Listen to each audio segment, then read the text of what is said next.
Welcome to even இனியவன். இன்றைக்கு நம்ம பார்க்க போகிற படம் என்னன்னா ரோமியோ.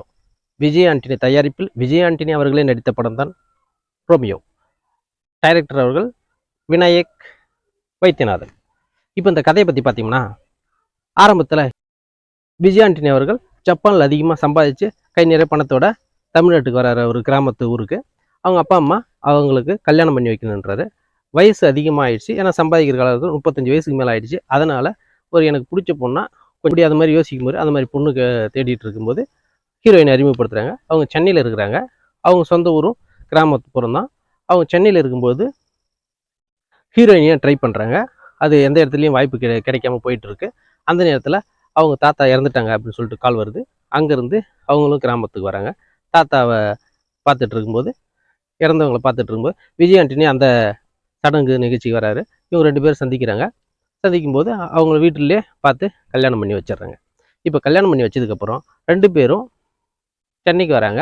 அவங்க ஃப்ரெண்ட்ஸோட விஜய் ஆண்டனியை துரத்திட்டு இவருங்க நினைச்சதை சாதிக்கணும், அது ஹீரோயின் ஆகணும், மிகப்பெரிய ஹீரோயின் ஆகணும் அப்படின்னு சொல்லிட்டு அவங்க யோசிக்கிறாங்க. அப்படி நடக்கும்போது சாதாரணமாக சாப்பாடு போட்டு அவங்க ஃப்ரெண்ட்ஸை ஓட்டுற அளவுக்கு விஜய் ஆண்டனி ஆயிடுறாரு. அதுக்கப்புறம் ஹீரோயினை எந்த விதத்தில் கரெக்ட் பண்ணுறாரு, அவங்களுக்குள்ளே என்ன ஆச்சு, இதுதான் கதை. அவங்களுக்குள்ள வேறுபாடாக இருந்து எப்படி ஒன்று சேர்றாங்கன்றது தான் கதை. அந்த பொண்ணு டைவர்ஸ் கேட்டு அப்ளை பண்ண சொல்லுது. அதுக்கப்புறம் அவங்க சேர்ந்து என்ன பண்ணுறாங்க, அதாவது ஹீரோயின் கேட்குறாங்க, அவர் விஜய் ஆண்டனி அவர்கள் டைவர்ஸ் கொடுக்குறாரா, இல்லை அவங்க 2 பேரும் சேர்றதுக்கு விஜய் ஆண்டனி என்ன செய்கிறாரு அப்படின்றத கதையில் காட்டியிருக்காங்க. மிகப்பெரிய செலவில் இந்த படம் எடுக்கப்படலைன்றது தெரியுது. ஒரு வீடு, ஒரு பார், இதை வச்சு இந்த படத்தை முடிச்சிட்டாங்க.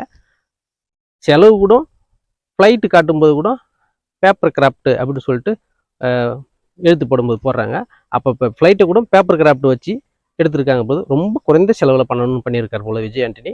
அதனால் எந்த அளவுக்கு குறைஞ்சி பண்ணியிருக்கிறோம் அந்த அளவுக்கு கதையிலையும் குறைஞ்சி இருக்குது. அதனால் இது சிறப்பான படமா அப்படின்றத நீங்களும் பார்த்து தெரிஞ்சுக்கலாம். ஒரு தங்கச்சி கேரக்டராக ஒருத்தவங்களை காட்டுறாங்க. அந்த தங்கச்சியால் தான் விஜய் ஆண்டனிக்கு மிகப்பெரிய ஒரு என்ன சொல்கிறது, ஒரு கஷ்டமாக மைண்டில் இருந்துக்கிட்டே இருக்கிற மாதிரி காட்டுறாங்க. அதாவது நெருப்பு பார்த்தா ஹீரோவுக்கு பயம் வரும் அப்படின்ற மாதிரி காட்டுறாங்க. அதுக்கு என்ன காரணம் அப்படின்றதையும் காட்டுறாங்க. சின்ன வயசில் தங்கச்சி தொலைஞ்சு போகிற மாதிரி ஒரு கேரக்டர் காட்டுறாங்க. அந்த தங்கச்சி கேரக்டர் கடைசியில் ஃபினிஷிங் பண்ணும்போது முடிக்கல, சரியான விதத்தில் முடிக்கலன்றது தான் தெரியுது. தங்கச்சி காட்டுறாங்க, அவ்வளோதான். அதுக்காகவே அவர் ரொம்ப ப்ரெஷர் மைண்டில் வச்சுட்டு இருக்காரு.